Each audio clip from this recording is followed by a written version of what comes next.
This is Find Your Dream Job, the podcast that helps you get hired, have the career you want, and make a difference in life. I'm your host, Mac Pritchard. I'm also the founder of Mac's List. It's a job board in the Pacific Northwest that helps you find a fulfilling career. Every Wednesday, I talk to a different expert about the tools you need to get the work you want. Find Your Dream Job is brought to you by Top Resume. Top Resume has helped more than 400,000 professionals land more interviews and get hired faster. Get a free review of your resume today. Go to maxlist.org/topresume. Have you ever had a terrible boss or worked in a toxic office? You never want to trash talk a former employer, but sometimes you need to be candid with a hiring manager. Stephanie Heath is here to discuss how to talk about bad work experiences in a job interview. She's a job search advisor, a salary negotiation expert, and the founder of Soul Work and Six Figures. Her company has helped hundreds of professionals find their dream job while often doubling their salaries. She joins us from New York City. Well, let's jump right into it, Stephanie. How common is it for workers to have had bad experiences in the workplace? Very common. I'd say hiring managers, founders, your peers, if you speak to any of them, they'll say that, they've either been laid off or let go or failed in some way at work. So it's extremely common. In fact, I know you've got a list of 4 kinds of bad work experiences. Can you walk us through those quickly? Yeah, absolutely. So I'd say the first is a professional that was laid off or let go.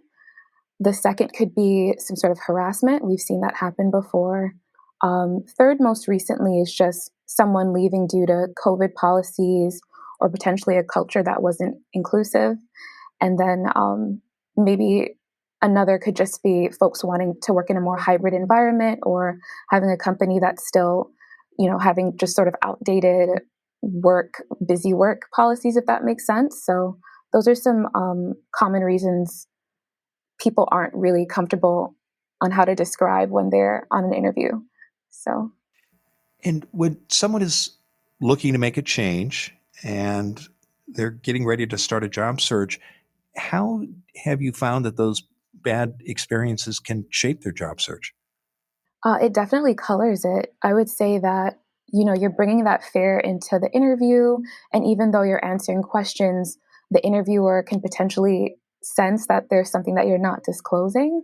So, we've had candidates get to maybe the third round or the final round, but the company will end up hiring someone else just because they have that little sort of twinge of distrust and not being able to see the candidate for who they are fully. And so they'll go in a different direction. So it really does affect someone's search. We've all heard the advice, never trash talk a past employer. I, what, I, why do you need to talk about bad work experiences at all? Isn't silence just the best policy here? I would say silence can be the best policy if it's not, and excuse my language, just a huge issue. But like I said, anyone that's in a position to hire, they're typically quote unquote people, and we can just sense that there's something that you're not disclosing. So for most of the candidates that we assist, I would say maybe 70 or 80, probably closer to 85% of them will have them talk through a negative experience and then just give them language to share it in a professional way versus just having them not talk about it at all. What mistakes do you see candidates make when they do talk about bad work experiences? Number one would be just not taking ownership of the part they played. So we've all had managers that, potentially weren't the best manager, right? They still had some work to do to develop into a people manager. But I would say that each employer wants to hear, how you would approach the situation differently in the future, what you learned from it, and just having you take ownership because once you're employed by that company, you'll have people that you'll need to work with that potentially aren't as developed or emotionally mature. So they want to know that you're able to handle any situation that arises. So definitely being able to take ownership, that's probably the first one. And how do mistakes like this happen? Is it lack of preparation? Are candidates surprised to get these kinds of questions? Yes, it's definitely the surprise, but also candidates are just having this they're weighed down by either feeling guilty or, they should have done something differently. And instead of just looking at the experience as this was a challenge that I went through and this is how I would move forward in the future, they're letting the negativity of the situation sort of color how they're viewing it and approaching it. And so they communicate that way with an employer. And like I mentioned, we all go through moments where we're challenged or we make a mistake. And so it's just best for you to be able to really resolve it internally and emotionally, and then enter the interview process and kind of communicate what happened. In your experience working with candidates, getting them ready for interviews, do you find that many employers will ask directly about bad work experiences, or are they looking, as you mentioned earlier, for just signs that someone might not be forthcoming?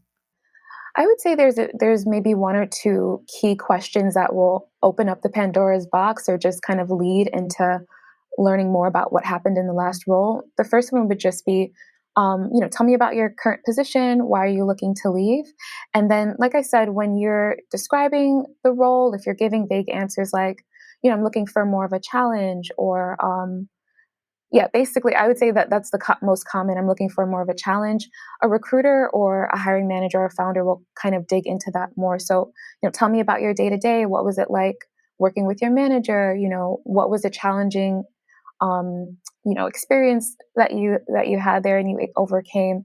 And so they'll just have a few different follow up questions that will unearth, potentially you weren't getting along with your manager, or you may have made a few different mistakes and were let go. And so that's when, that will arise. And it's just really important for someone to feel okay with what happened and communicate how you would approach it differently in the future and take that ownership.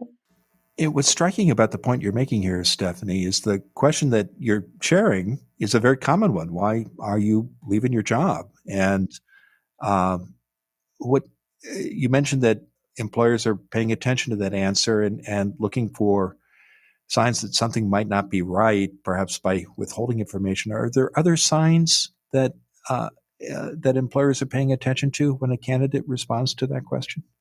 Yeah, more so, it's not so much what you're saying, but what you're not saying, how vague your answers are, and your body language and your voice tone as you're talking about that experience. If you're giving, a vague answer and, it's short, succinct, especially if you're interviewing with companies that are really competitive, you're going to have to maybe speak to 6 or 7 different people during the interview process, and they'll all be asking you that question in different ways. So we're all just going to be able to tell that there's something that you're not really talking about. And usually, 9 times out of 10, it's not as bad as you think it is. So it's just better for you to just talk about it during the interview versus hide it. Well, let's talk about how to talk about it. I know that when you work with your clients rather. One of your first recommendations is to vent before you go to an interview.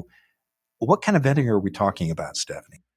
Yeah, so let's say you feel as if something unjust happened to you, or something wasn't your fault. We've all been there. It's good to get the perspective of someone else. For me, I always recommend try to speak to someone that was in your work environment, to potentially a colleague, someone from a different department, but just someone that was there, right? So they saw what happened and get their perspective, share how you felt it went, and then see if they can maybe negate it, say, oh no, you're beating up on yourself, that's not how I viewed you.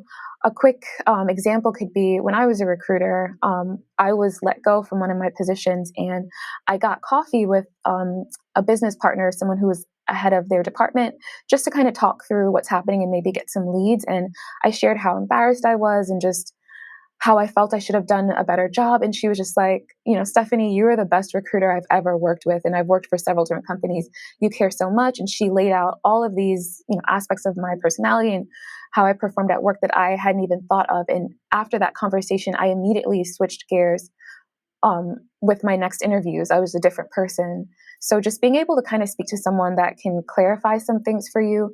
And then on top of that, maybe even taking a session with a coach to coach you on how to communicate, you know, where you were at fault, using language that's not emotive, and like I said before, taking that ownership.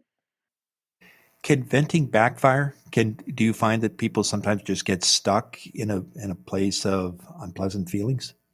They can. So the point of venting is to release whatever negative energy you have or an opinion that you have towards the work that you completed within that company. So um, being able to view it in a different way. So like I said, the point to venting is to release it and to have a new fresh perspective. And when you get on that next interview, when they're asking you what happened in your last role, or just tell me about your last manager, you don't have that sort of sticky resentfulness, bitterness, anger in your body. It's just like, oh, XYZ happened and I learned in this way. And moving forward, these are the questions I would ask on an interview to make sure that I'm not in that situation again. Well, Stephanie, we're going to take a quick break. And when we come back, I want to talk more about who you should reach out to talk about bad experiences. So stay with us. And when we return, Stephanie Heath will continue to share her advice on how to talk about bad work experiences in a job interview. You need to talk about every job on your resume, even when you had a bad experience. Make sure you're telling your career story as well as you can. Go to maxlist.org/top resume. Top Resume will review your resume for free.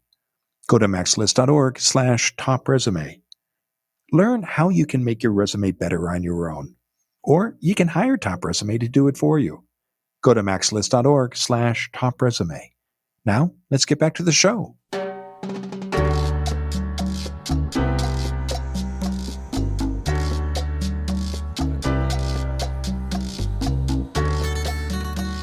We're back in the Max List studio.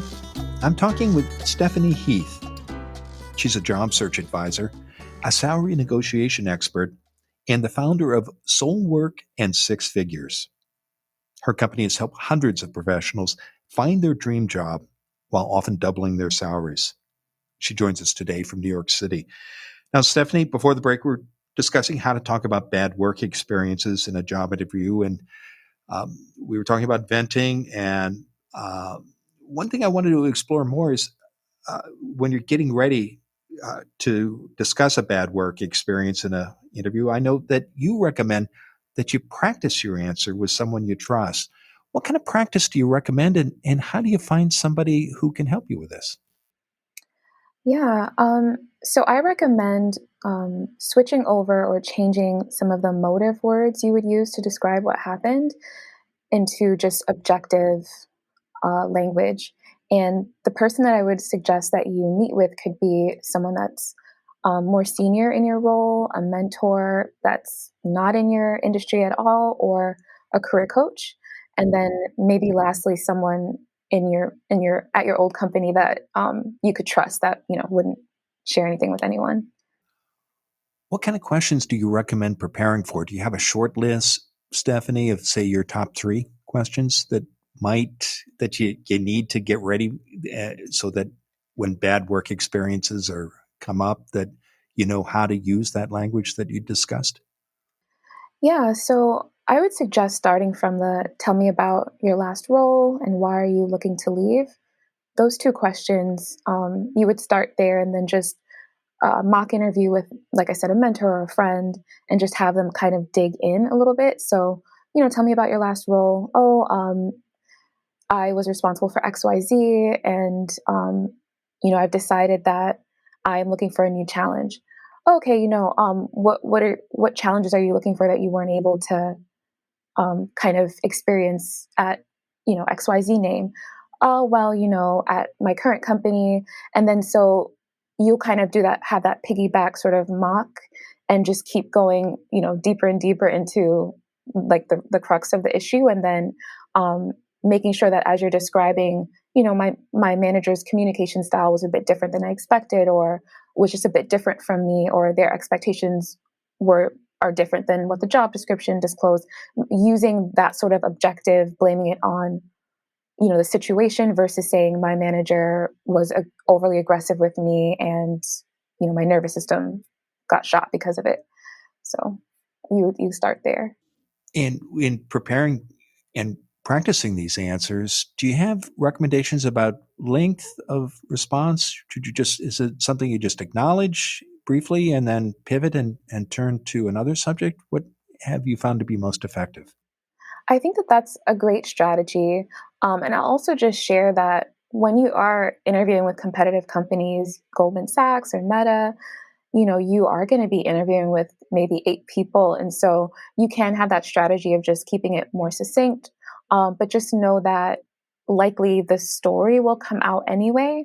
So keep that in the back of your mind that, don't go on a rant, but also just get comfortable with sharing what happened. And how much preparation do you recommend? You find the mentor, you have this short list of questions, you do rehearsals and get feedback from your practice partner. Is that sufficient to get you ready to go into the interview room?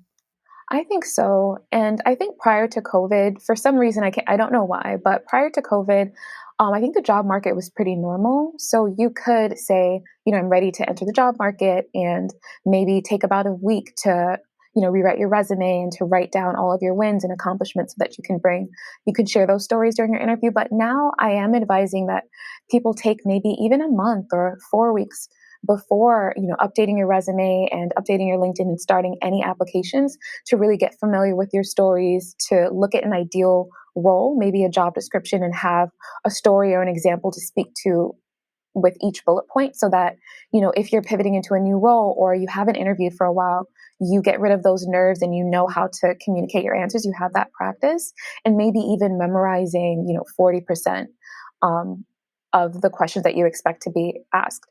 So I definitely, suggest taking a longer time now. And we can maybe share more about why, but that is kind of most of it. It's what I recommend now. And tell us why. What has changed? Why do you recommend investing more time, up to a month, in getting clear about what you want and understanding job descriptions and preparing your interview responses? Yeah, so I would say this could just be because of the clients that we see. Most of the candidates or clients we see are looking to either pivot into a new role, new industry, maybe interview into their first director level position or managerial position, or just completely reinvent their career. And so everyone that we speak to are really in an introspective stage of their life. And so they want to put their best foot forward and really take their job search slowly, intentionally, and seriously. And so now it's important. I do suggest that before you apply, just get really comfortable talking about your current role, know how to ace and just, spout off like the back of your hand those common interview questions. Tell me about your current position. Why are you looking to leave? Be able to speak to the intricacies of your role and then show up authentically during their interviews. And so when you're asked some questions that you can't prepare for, you would have at least have those great answers for 70% of the questions that come up. So, yeah. Terrific. And I know in thinking about those answers, other steps that you recommend include breaking down your answer. How do you suggest that a candidate break down an answer when they're preparing for a response to a question about a bad work experience? Right. So the easiest way is to use the STAR method. So let's say you're sharing an example. You would want to, you know, quickly summarize the situation, the task, what was your action, and then the result. And then, since we are talking about experiences that aren't the best, potentially, definitely remember to not use emotive language. So don't say, I feel like, or I was angry and I just, you know what I mean? Just really, again, separate yourself from the situation and just describe what happened. Um, that environment turned out to not be the best for me and just my communication style. And so in the future, I would be looking for blank, and I do want to give one more example if possible. One of our clients, yeah, she said her voice was never heard during her meetings, and that her voice was never heard. So we suggested that she would share. I'm looking for an environment that has more of sort of a round table decision making culture. So that could be a way to kind of describe, being talked over in meetings and not being taken seriously. And how did you help her prepare to talk about to use her voice and to make sure that she was heard? So, number one, we made sure that she got clear about what she was looking for in the future. In this instance, it was roundtable decision making. If you're soft spoken, if you're not someone that raises your hand for everything and waits and doesn't quite jump in, um, sussing out if your future colleagues and your hiring manager have that same personality type, or if that's kind of the culture where, you know, like I said, people aren't jumping over each other and they're not really using excessively aggressive language. And it's just like, okay, well, let's go around and ask, what your opinions are, what your recommendations would be. So getting clear about what your non negotiables are, writing them down, we can maybe stick to five. Roundtable decision making could be one. Another could be hybrid work culture. Another could be a manager that respects my decision making, and then crafting not necessarily sneaky interview questions, but crafting questions to suss out if that's that company's environment. So, for example, that could be when we craft those questions, we like to call it giving them the either or. So, for example, you could say, I've worked in environments where you really had to have a strong voice to push your thoughts and suggestions forward. And I grew a lot in those environments. And I've also worked on teams where everyone was a bit quieter and more thoughtful. And so it was more of just everyone has a voice. And I really kind of respected that as well. And so, what would you say that the environment is like here? So, if you pose that question to your potential new peer or your hiring manager, neither answer is wrong. And they'll just tell you the truth. And you can either say, okay, this is probably the environment for me, or, they're going to be maybe a C opportunity versus being at the top of my list. I like that example a lot because you're giving the candidate the tools they need to find the work experience that they want, so they can move away from an environment where they not only didn't thrive, but it wasn't pleasant for them. Are there other tools like that that help the people you coach accomplish that? Yeah, and so I guess because we are focused on helping folks that really are obsessed, and this next role isn't just a paycheck, they want fulfillment from this next opportunity. So we suggest slowing your search down, maybe not entering the job market for a while, asking yourself what makes you happy, what are you good at that you want to keep doing, what are you good at but you don't want to do anymore. Going through a list of those questions, we have a PDF on our website that's for free. You can download it. It's called the Market Value Guide. And then having that practice, so grabbing maybe two ideal roles and going through the responsibility section and having an answer to each bullet point, something that lights you up, you feel comfortable sharing, and then practice answering the question a few times so it sticks into your memory.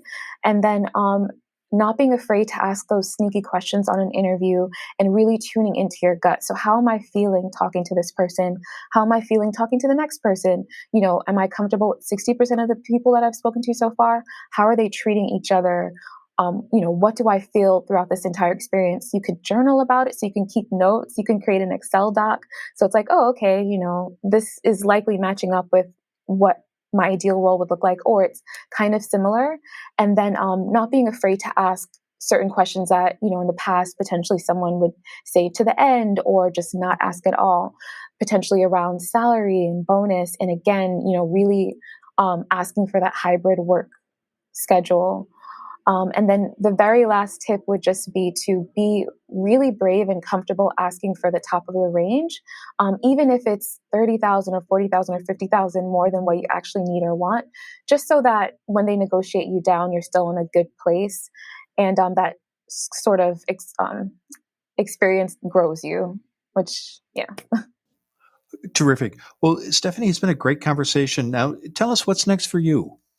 Yeah, so we're always focused on our signature program, the Career Catalyst and the Six Figure Catalyst. We've since launched it as a 10-week model, and now we have a 5-week model for someone that wants to get ramped up quickly. Terrific. I know that listeners can learn more about you and your programs by visiting soulworkandselfies.com/catalyst. We'll be sure to include that link in the podcast newsletter and the website article about your episode. You also invite listeners to connect with you on LinkedIn. And if they do so, I hope they'll encourage them to include a note and mention that they heard you on our show. Now, Stephanie, given all the great advice you've shared today, what's the one thing you want a listener to remember about how to talk about bad work experiences in a job interview? Definitely disclose what happened because again, we are going to figure it out. We're going to figure out that there's something that you're not sharing. Use objective language. Show how you've grown, even if you weren't at fault.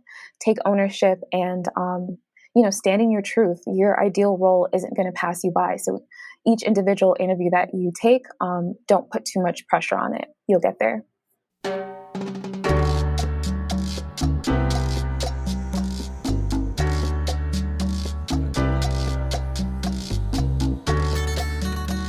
Make sure you never miss an episode of Find Your Dream Job. Subscribe to our free podcast newsletter. You'll get information about our guests and transcripts of every show. Go to maxlist.org/newsletters. Again, that's maxlist.org/newsletters. Next week, our guest will be Jose Miguel Longo. He's a career and life coach who helps millennials achieve meaningful and successful careers while gaining clarity and purpose in life. Jose Miguel also hosts the podcast Coaching for Millennials. You're likely to switch careers several times, but if you're in your 30s or even 40s, you may be getting ready to do this for the first time. Join us next week when Jose Miguel Longo and I talk about 5 steps millennials, or anybody else, can take now to change careers. Until next time, thanks for letting us help you find your dream job. This show is produced by MaxList. Susan Thornton-Hoff schedules our guests and writes our newsletter. Lisa Kislenberry-Anderson manages our social media. Our sound engineer is Matt Fiorillo. Ryan Morrison at Podfly Productions edits the show. Dawn Mole creates our transcripts, and our music is by Freddie Trujillo. This is Mac Pritchard. See you next week.